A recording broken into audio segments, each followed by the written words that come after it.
एक medical college की तीसरी मंजिल, जहां हर रात एक तय वक्त पर कोई खांसता था, और एक सुनसान शॉर्टकट जहां किसी अनजान औरत को लिफ्ट देने के बाद लोग गायब हो जाते थे, और अगर लौटते भी थे तो वो बोल नहीं पाते थे।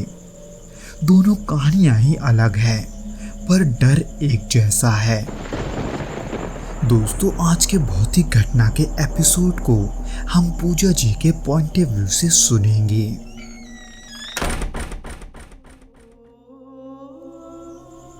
ये बात साल 2013 की है, जब मैं अलीगढ़ मेडिकल कॉलेज में बीएससी नर्सिंग के तीसरे वर्ष में थी।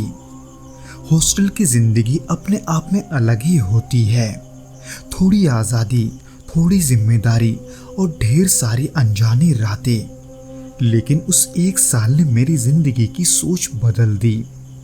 अब जब मैं पीछे मुड़कर उन पल के बारे में सोचती हूँ तो हर उस रात की खामोशी, हर वो अजीब आवाज और हर वो साया अब भी मेरे जहन में जैसे का तैसा मौजूद है।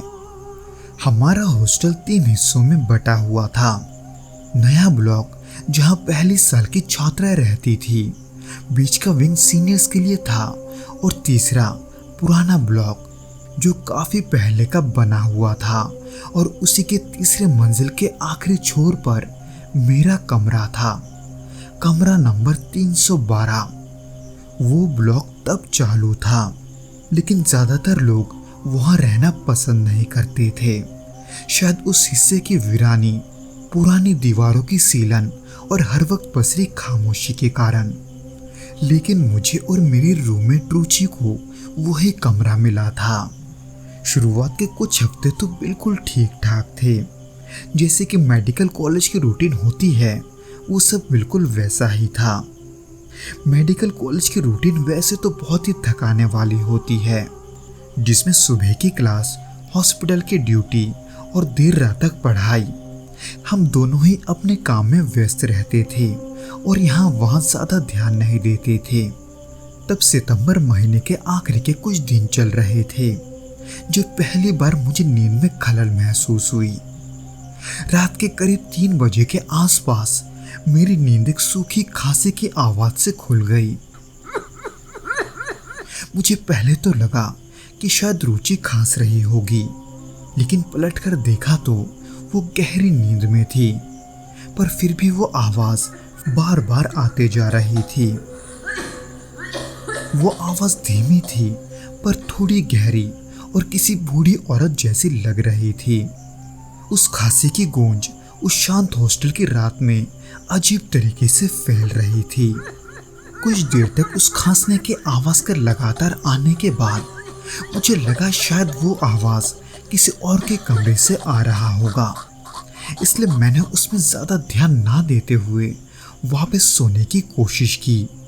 लेकिन ये सिलसिला अब रोज होने लगा। हर रात ठीक 3 बजे करीब वही खांसने की आवाज बार बार कमरे में गूंजने लगती, कभी ज्यादा तेज, कभी धीमी, कभी बिल्कुल पास, तो कभी दूर से आती हुई। कुछ रातों में तो मुझे ऐसा भी लगा जैसे कोई दरवाजे के पास खड़ा होकर ही खांस रहा है।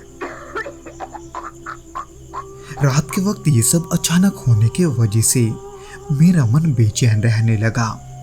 रुचि को जब मैंने इस बारे में बताया तो उसने पहले हंसते हुए इसे टाल दिया, लेकिन जब उसने भी खुद वो आवाज सुनी तो उसके चेहरे का रंग उड़ गया।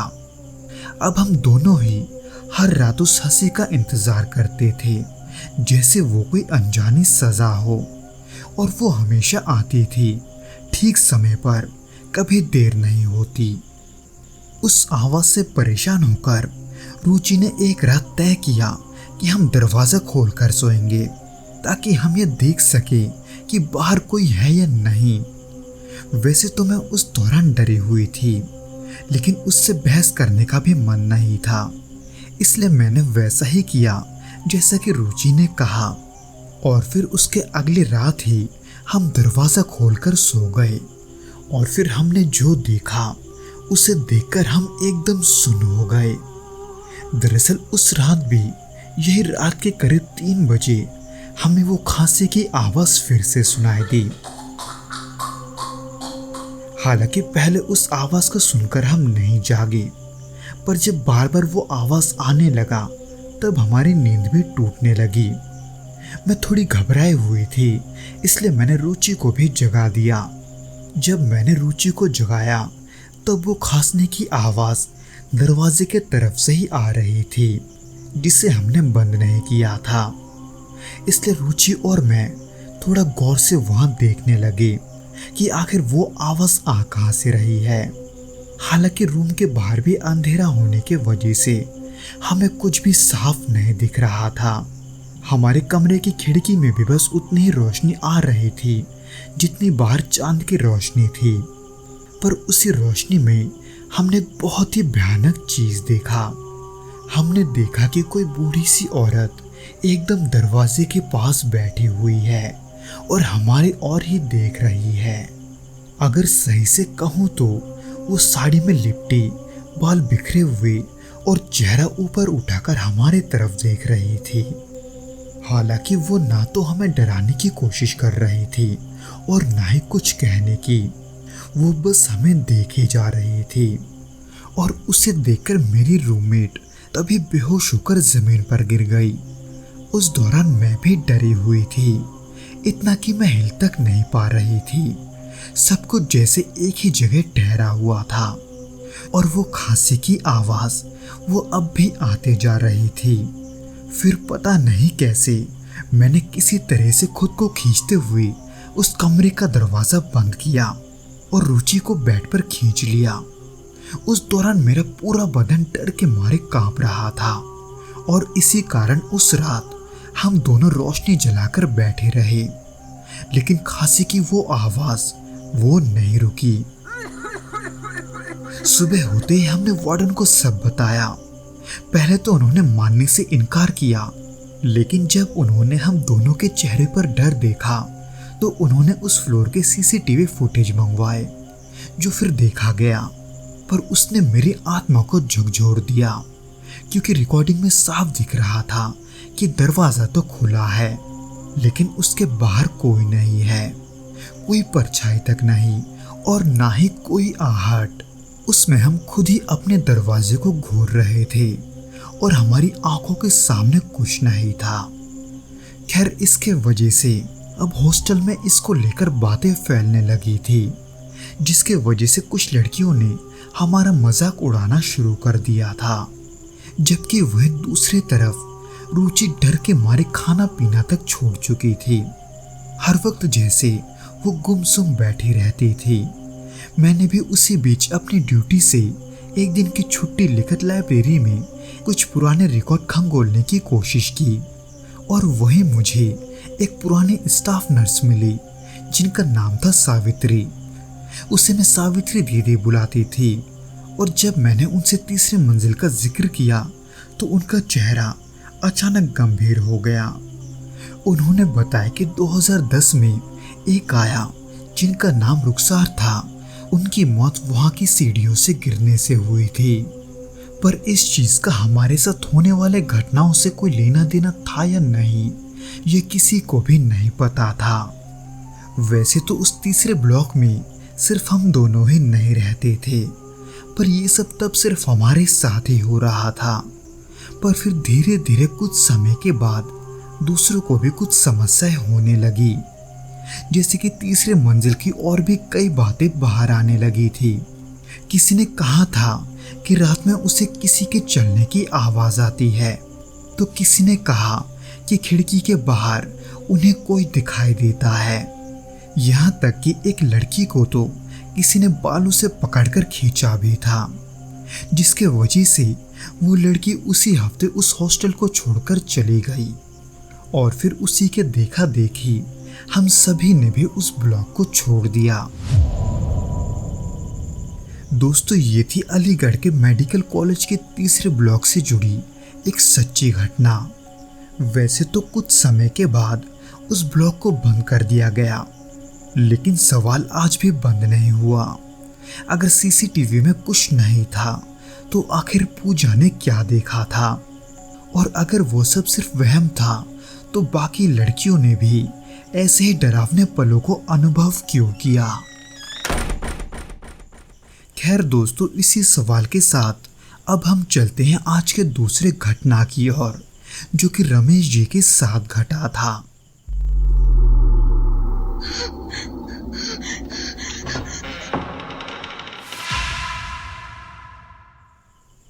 ये बात साल 2004 की है, जब मैं लखनऊ के चारबाग रेलवे स्टेशन के पास एक प्राइवेट ऑटो चलाता था।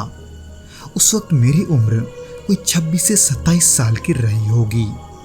ऑटो चलाने से पहले मैं एक नौकरी में अपना हाथ जला चुका था, जिसके वजह से मैंने एक ऑटो किराए पर लेकर उसे चलाना शुरू किया। दिन में स्टेशन के बाहर से सवारी उठाता और रात में वही तय जगहों पर चलकर कमाई करता। रात की सवारी में कमाई तो अच्छी होती थी, लेकिन लखनऊ की रातें अपने आप में एक रहस्यमय सन्नाटा लेकर आती थी। अक्टूबर का महीना था, मौसम में ठंडक आनी शुरू हो गई थी।